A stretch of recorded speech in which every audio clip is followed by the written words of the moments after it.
we're gonna have like, a whole Supreme Court of just women, Just and we're women, gonna just women, all diverse women, yeah, and they're all younger. they're They're all all younger. young. Oh my gosh. And they have discuss they're and they no longer talk behind closed doors. They have the open discussions, and people can chime in and stuff. But they still Yeah. make the decisions, but it's And our president's a former drag queen. And like, still does drag on occasion yeah, just for still, fun. at the Easter on the White House lawn. Yeah, oh my God. Dressed as a bunny. Yeah. Oh Yeah. my, that's so funny.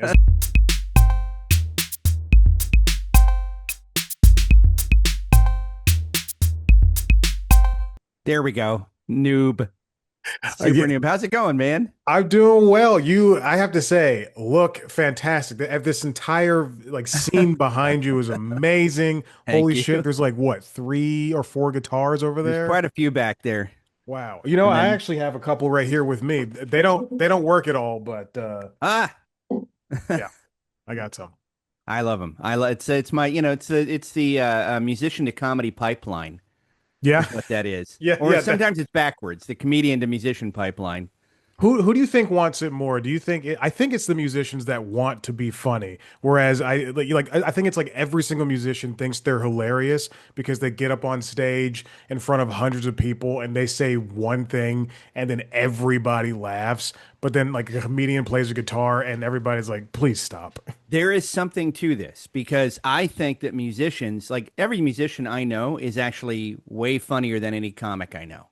They Really? just, it's a thing. I mean, it's going to sound stupid, but it is an innate sense of timing Hmm. that, and these are people who've trained themselves to, be on the beat. And Okay. so they just know when to drop a punchline. Every drummer I know is the funniest person I've ever met. Just the driest sense of humor ever, and they just have impeccable timing. But you get them on stage, and then that falls apart immediately. So but I think the best pipeline is the musician to comedian works better than the Okay. comedian going into music because it's also harder to be taken seriously if you've already been a comedian and then you're like, here's my serious work. Yeah. Nobody's gonna care about that.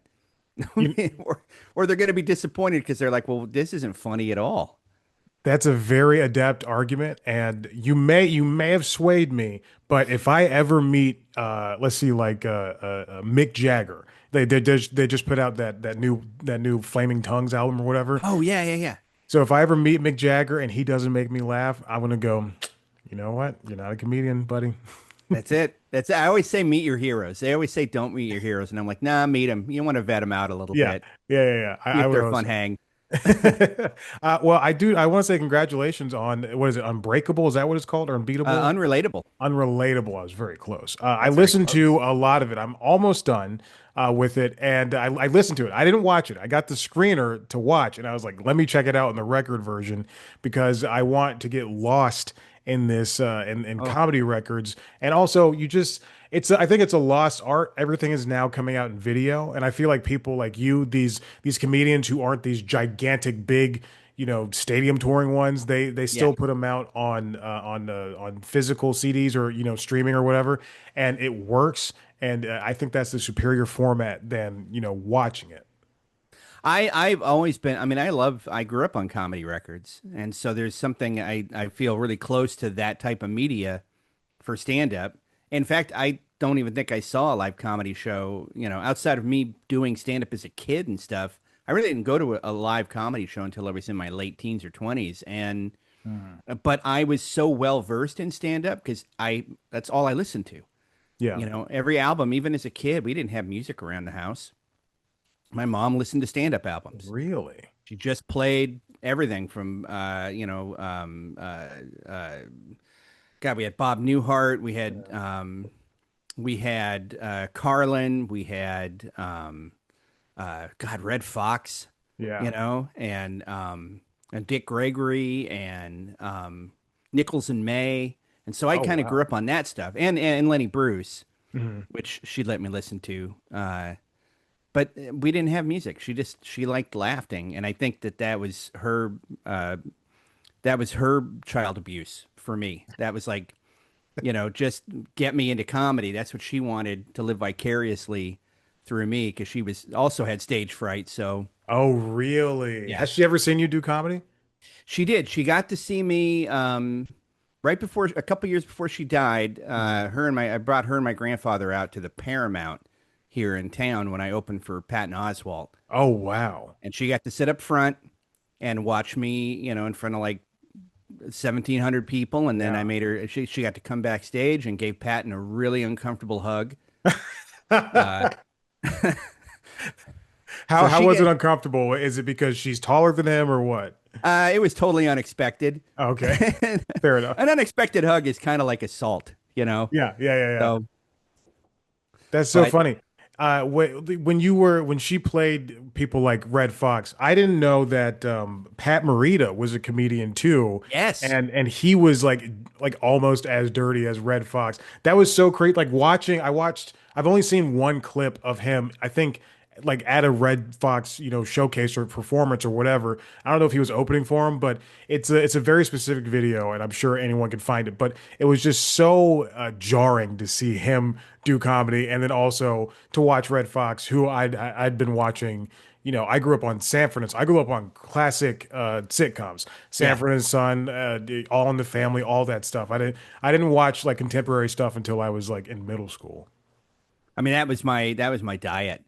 Sitcoms were my television diet, and then I think twice a year you got a Peanut special. Yeah, You yeah, know, yeah, yeah. and then and the haunting Raskin, or not Rankin Bass, but the haunting CBS music afterwards was always the thing that I was like, oh man, now the fun's over.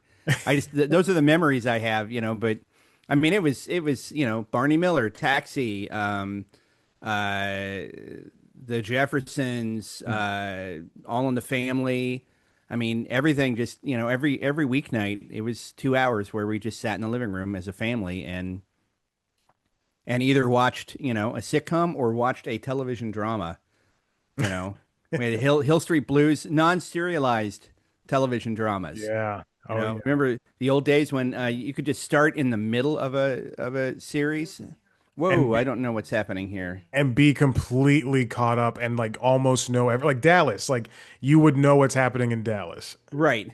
I It's, uh, I was just watching before this clips of the TV show Hong Kong Phooey. I love Hong Kong Phooey. with Scatman Crothers Yeah. as the voice of Hong Kong. Oh man, that was so great. That then we had great cartoons. And can you imagine, like the voice actors that we had for stuff back then? I mean, these were like A-list celebrities Yeah. that were dropping in. We had great entertainment as kids. I Yeah, mean, it was weird, but it was. I mean, the fucking talking Jeep and shit, but still, we the loved it. Jeep with the speech impediment. He also had a speech impediment, and Oh, he that's right. never got a sentence out straight. We just accepted it. Oh my gosh. Did that it has thinking back to everything you've ever watched. I was watching Cheers last night, oddly enough. I said this is very sad. I bought the Cheers like all of it on Vudu digitally. And Oh so I can wow. watch it whenever I want. But I was watching it last night and I was thinking like how much of that show had impacted my comedy, like me writing anything because you see Sam and Diane and they're so real and the way that yeah people just interact on that show, it's very funny. And then you're friends with Brian Posehn. I would say even I did not watch a lot of Big Bang Theory, but I do think that show because it was so successful, you see enough Right. of it and people like it obviously for a reason. And I think that show, when we see Friends and other sitcoms that lasted a long time, they tried to emulate that, and I think to a T, to a point, it did work. But then the other sitcoms that didn't make it past one or two seasons that failed, what were they doing wrong? And then you see that, I don't want to name any shows, but you see Right. that like Papa's House, like the Wayans brothers Yeah. Papa's House on CBS, it failed because it just wasn't funny. It was trying to copy way too much, or the stuff that it did copy, just emulate, just didn't like work. It wasn't really built out. Well, and I'm gonna say, the thing I think that separates a lot of those is like James L. Brooks and a lot of those guys, Yeah. they knew how to write characters.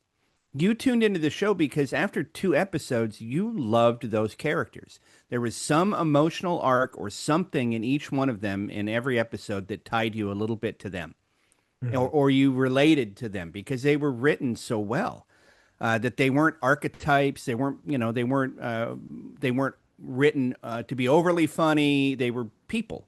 Hmm. And so I think that's the key to good comedy is relatability, no pun intended, but that was the thing that a good sitcom, you really related to the people in some way and you wanted to see them something good happen to them. And the comedy was in that not happening. Yeah. I think that's very poignant and very fitting, especially for, a stand-up comedian who has to sometimes you get up on stage and people don't know who you are. Like people, if your name is not on the marquee, then people aren't necessarily coming to see you, but you're able to win them over. And this also goes back to musicians. You're able to win them over almost instantly because you either make them laugh or you play a song that they enjoy and want to hear. I agree. The best advice I ever got in stand up. As a new baby comic, I wanted to be the dark guy who came out and said the horrific shit. That was the landing test. Yeah. Unfortunately, I listened to too much Bill Hicks at a certain point, and I was like, that's what I'm gonna do. I'm gonna be the guy that just makes everybody angry. And I Yeah. didn't understand. That's just that, that's where my brain was at. And it never worked. And I always ate shit. And every set was a disaster. And I'd sit in my car and I'm like, I can't even afford a gun to eat. How am I going to ever make this work for me? And a guy that I really admired who'd been doing it for a long time and ran a bunch of shows and was sort of like the comedy mentor to everybody, even though he would give unsolicited advice a lot of time too, Mhm. but it was valuable.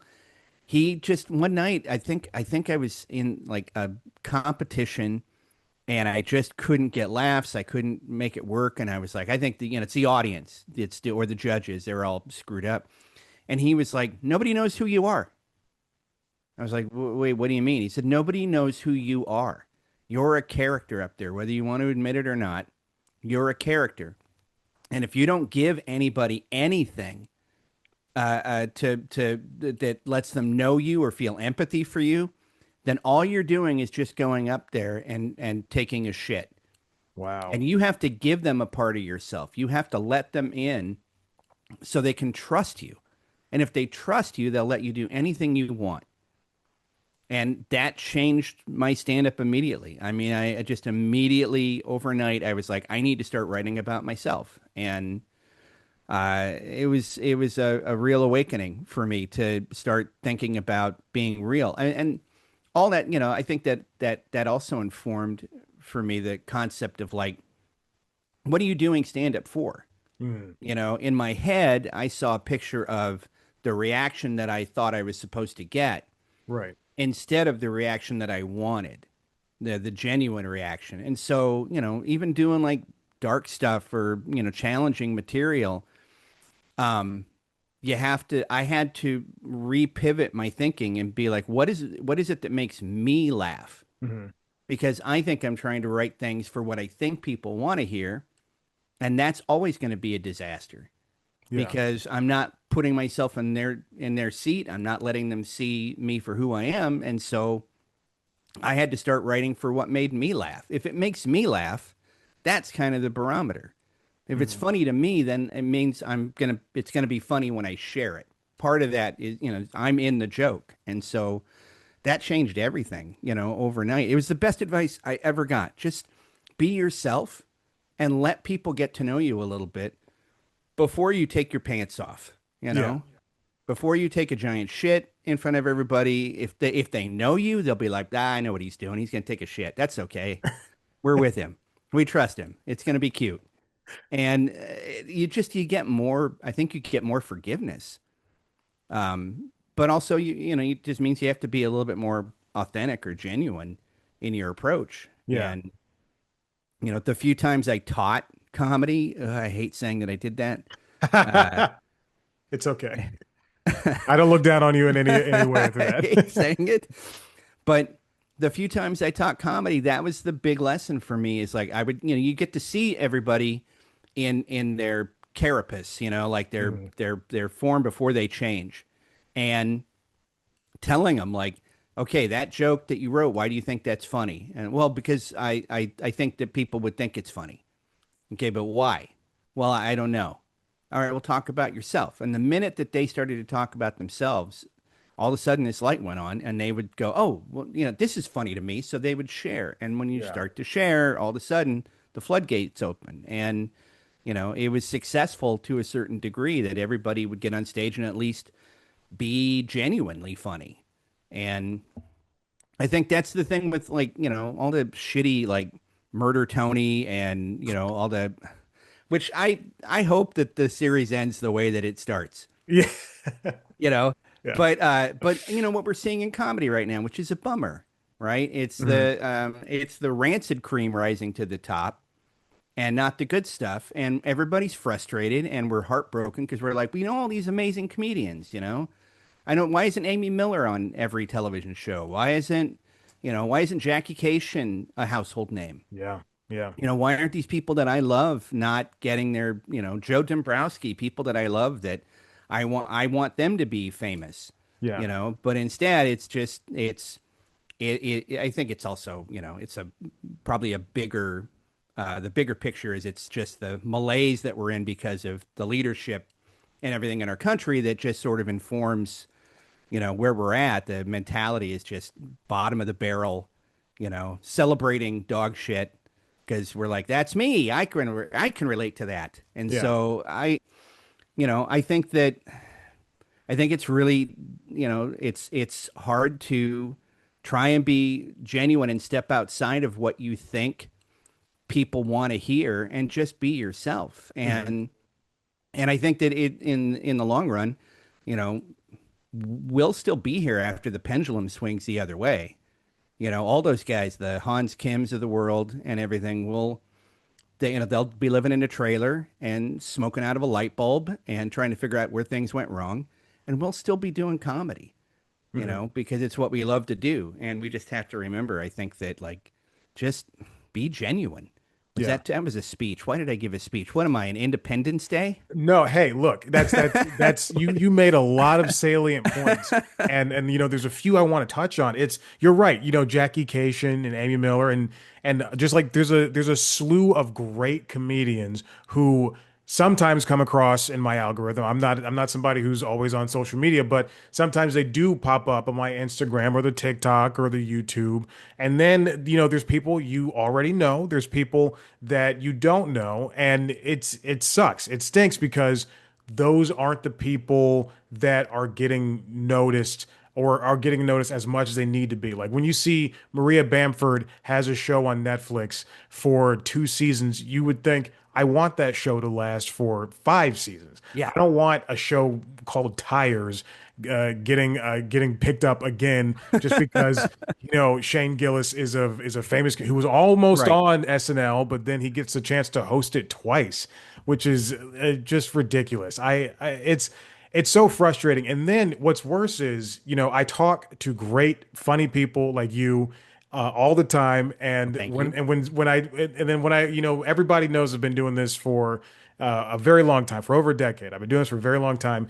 And when I suggest comedians to people, they go, "No, I like this person. I like this person," and it's always like a racist, a sexist, someone who is like just a horrible, horrible human being, and then they try to like defend it before I even say anything. But I think if you have to defend it ahead of time, then why are you even saying anything about it? Like it's just so Exactly.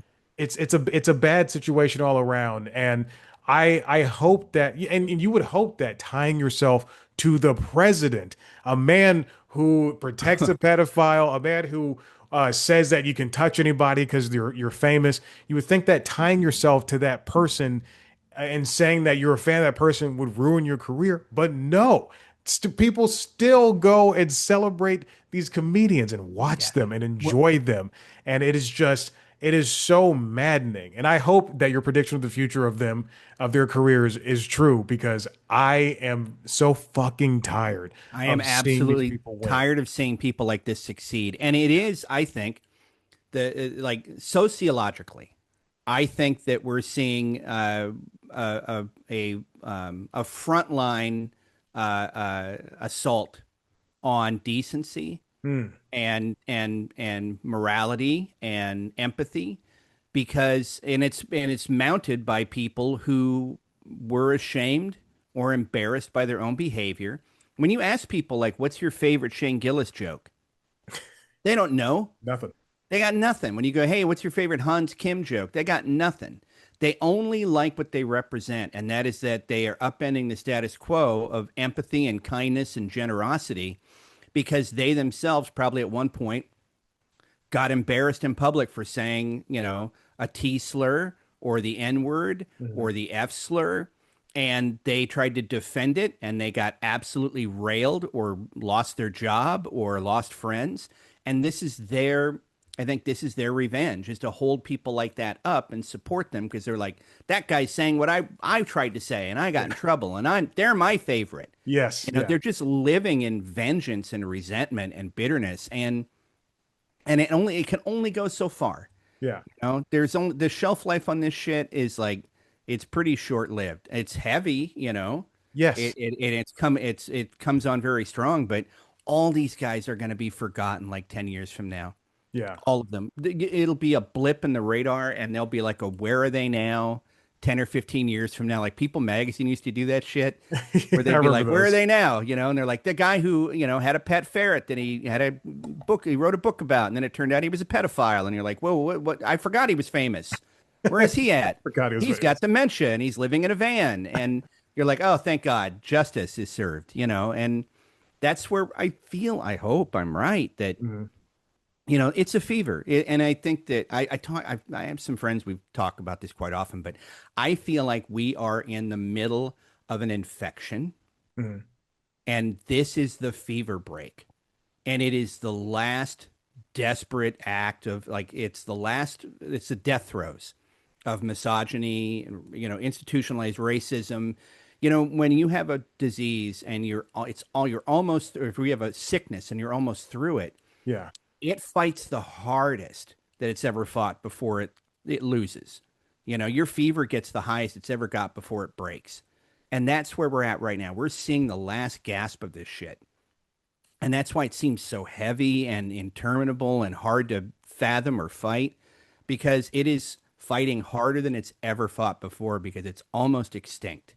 Mm. And if we play our cards right, humanity, I think that hopefully we get to live to see, it sounds so stupid, but a shining new age of like, love and empathy and hope and generosity that this is the last gasp. People that want to see that buried, that's Yeah. what they want to do. And they're fighting. You can see it. They're terrified.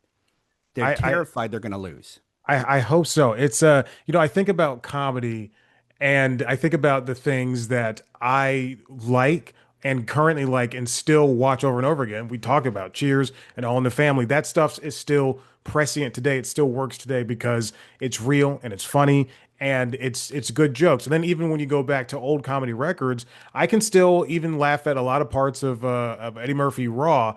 I can still watch, Ellen DeGeneres's first the special. I can, So good. there's so many great things from 10, 15, 20 years ago. And you're right, in 10 years, are people going to be watching who's that? Who's the handsome guy who people think is funny? Uh Oh, uh the guy with the chin who's had all the yeah. plastic surgery. Yeah, Uh, Chin guy. Like let's if call like him, yeah, Chin McChin Flap. I literally I don't know his name, but I can see his face. Like, are people going to be going to Netflix or whatever singular streaming We've platform they have? already forgotten him. I don't know his name. I can We've see his already face. Yeah, we've but already like forgotten him. yeah, He's see that left the zeitgeist, exactly. and so that hopefully that's if we're forgetting him, and we're people who are in it, we're Yeah. in comedy, like that's good. That That's good. That's hope. The vaccines are working, everybody. Well, not according to the great RFK. They confirmed the new CDC head, I believe, or who's the health head or whatever. Yeah, they just confirmed that woman Yeah. this morning. Oh Oh my God. gosh. Uh, what A a what guy a who sounds like a like wet paper on fire, yeah, who is filled with diseases and worms and just sounds like he's being controlled yeah. by a virus. And oh, He's getting ratatouilleed by a virus right now. There's a virus in his brain just ratatouilleing him. somebody called him Batatouille, actually, which just Ratatouille. made me very happy. I mean, yeah, we're seeing, we're watching from the bleachers right now. We're just watching the least talented, lower third of, developmentally, stable people who are running their own race Hmm. for themselves, and they're cheering each other on, because they have gotten a short shrift socially by being shitty people. Yeah. And this is their revenge. This is their revenge tour, and they're going to make us miserable and sick, but they're ultimately going to lose. I mean, we've watched so many authoritarian regimes and dictatorships rise and fall, and they've always been, and I say this with some trepidation, but those people were actually intelligent, which Mm, was what made them dangerous yeah. because Yeah. they were smart and charming. These Yeah. people have zero fucking charm. They have zero riz at all. Right. And they're also dumb as hell. Like So everybody was like, stupid. Trump's the Antichrist. And I'm like, well, we got lucky then because the Antichrist shits his pants in public and he can't Falls remember asleep at words. funerals. Yeah. I mean, like, okay, great. Then if that's the Antichrist, then we're doing okay. We're going to be okay, everybody. Like, Yeah. it's going to be uncomfortable, but the devil's shitting his pants in front of us, so I think we'll be okay. That's ridiculous. Like that is so insane. Like how, Obama gets in trouble because he wore a tan suit, or Biden likes ice cream, and this guy is literally yesterday at a funeral just shitting on a friend, falling asleep. Yeah. People are like he stinks. All he does is eat, fast food or whatever. Yeah. It's maddening. And It's then he maddening. taps the coffin because he doesn't know how to be a human. So or be like a gentle. He just taps the guy. All right, there you go. There, you're dead. Like Oh, he has zero humanity, and it's just fun to watch him losing his mind in front of us, and that's hopeful for me. Like yeah. I often, I mean, I have not on the special because I didn't want to get shot in the face, but I definitely talk an awful lot out loud about, I make loud jokes about the different ways I want to see him pass away. Good. Yeah. Colorful, loud ways I want to see him expire in front of everybody. Because it brings me joy. Yeah. I mean, I feel like we're at that place, and we're in 1939 Berlin, but this in this timeline, Berlin is mostly illiterate and scared and dumb. So they'll just shoot the comedians, from their cars, but they're not going to do anything about it legally. And I feel like I'm one of those cabaret performers. It's, in another timeline, I might be dragged off to a gulag, but right now I'm going to Yeah. scream about how I hope he shits himself to death on national television, and that makes me so happy. It's a possibility. Like we may see it, and that's going to go right in my spank bank There, forever. there was a time, what do you remember? Like, it was like what, late 2020? It was during the pandemic or maybe early 2021. But he had gotten, like, he was always on Twitter, always talking shit. And then he went silent for like a week. And everybody was like, he's dead. He's dead. Like, I remember that very specifically. And, as time has marched on in these last 6 years, I, you're right. Like, when he dies, it's going to be a celebration. It's going to be fantastic.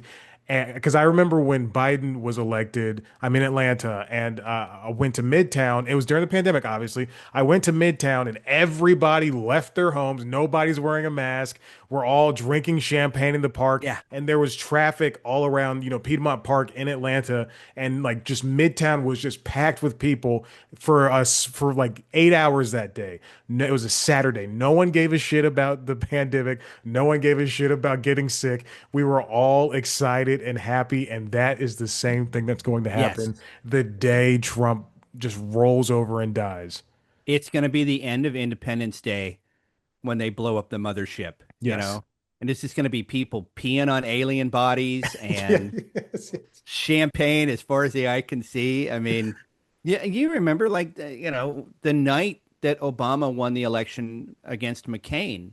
Hmm. I mean, it was like this. It was like Super Bowl in the streets. Yeah. I mean, I was up on Capitol Hill, which is a pretty diverse part of our city. It was very gay centric neighborhoods, right? Okay. And it was wall to wall people as far as the eye could see. Just DJs on the street and people dancing. And I want to see that every day. Yes. I want to live in that world every day. And I feel like once the fever breaks, and we get these Morlocks back underground, then that's what we get to live in. We get to live in a city where we get to listen to music all the time, and people are Mhm. going to be happy and drinking again and going out. Remember when people used to go out? Oh my gosh. And Oh. it's just part of this fever. People stay in. We're a little more hesitant to leave, you Mhm. know. We don't buy things ahead of time. We don't pre-buy tickets No. unless it's something huge. We're like, all right, well, I know this is going to sell out 6 months down the road, but nobody's pre-buying anything because we're like, what's Yeah. going to happen Thursday? Yeah. Are we going to be here? Or are we going to, is there going to be oil? It's So That's why I drive a hybrid. If I can just fill it up enough to get me around for the next month, then I'm set. right. And I think like also the other part of like the last gasp thing is we we we were doing great. We had electric vehicles, we had wind energy, solar Oh. power, and they all were like, we got it, we're going back to fossil fuels because that's their last gasp of everything is they got to fight. And it's the last gasp of the fossil fuel companies and Mhm. the natural gas companies are like, this is it. Like they're putting all of their chips on the table and they're going to lose. And then once we have electric everything, we don't have to worry about the Gulf. We don't have to fight anymore. Yeah. You know, once we get rid of this shit, it's the last gasp of all this garbage. It's everybody fighting because they know they're going to go extinct. And we need that extinction burst. We Exactly. change the behavior overnight and then we all drive electric cars and they charge and we use solar power and it's going to be great. And Mhm. we're going to have like, a whole Supreme Court of just women Just and we're women, going to, just women, all diverse women, and they yeah, and they're all younger. they're They're all all younger. young. Oh my gosh. And they have discuss they're and they no longer talk behind closed doors. They have the open discussions and people can chime in and stuff. But they still Yeah. make the decisions, but it's And our president's a former drag queen. And still does drag on occasion yeah, just for still, fun. at the Easter on the White House lawn. Yeah, oh my God. Dressed as a bunny. Yeah. Oh Yeah. my, that's so funny. As Lola Bunny. That's hilarious. Oh my gosh. Well, Derek, this has been fantastic. Again, I enjoyed the record. I got all the way up to the bong joke, Good. where you bought the bong on your 50th, and I'm gonna listen to the rest. But I hope this does well for you and keep fighting the good Thank you. fight Thank you. because And you're enjoying it. You're enjoying it so far. It's funny. I'm obviously, I'm so happy. I'm so excited yeah. because it's my favorite thing I've ever done. So I'm like, oh man, I hope people like it. I do want to say, I know I said I didn't watch it, but I did check out a little bit of the actual video, and it looks fantastic. It looks so good. And I like Man, there's a point to where, some of these can be overproduced sometimes. This just looks like something that I would turn on HBO, like 5 years ago. And before like HBO Max like was a streaming thing, like you would see this on a Saturday night on HBO and be like, "Oh, okay, let me check out Derek thing. I gotta give it. It turned out beautiful, and I gotta shout out to Brent James Driscoll as the director and the lighting coordinator. Like, basically came up with the whole color palette. Beautiful, like nothing I would have imagined, and it made me look way better than I have any right being. So he's so good. He's doing a lot. He's doing a bunch of stuff for Netflix, but That's great. I got lucky. He did an amazing job. So Well, yay, it's I'm glad. nothing without your jokes too. So keep that in mind. That's you also did a great job talking about sitting on the toilet and forgetting why you were there. Don't get old. It's really, it's not good. We just keep going, and we just keep going. We just keep going, and it doesn't stop. Yeah. So I'm so glad you like it. Thank you, and thanks. This was a lot of fun. Thanks for having me on the show. What a fun talk. Yeah. Holy cow. I do what I can. I let people have whatever conversation they want to have. So it always works out like that. Oh, this is amazing. Yeah, you did a great job just Thank you. leading me, and so fun to talk to. Of course. It made me feel very comfortable. Yeah, Thank well, you. you're welcome. All right. Hey, I'm gonna have this out. This is let's see, the record comes out on the 11th of September, but I'm gonna put this out on the 19th of August Oh, wow. Okay, Yeah. that's great. For the video to match the video. I try to make things work like that. That's awesome. Thank you so much, man. You're welcome. What a pleasure today. All right, What a Garrett. treat. Yeah, of Talk to you course. soon. Have a I good hope. one. Thank Bye. you, you too.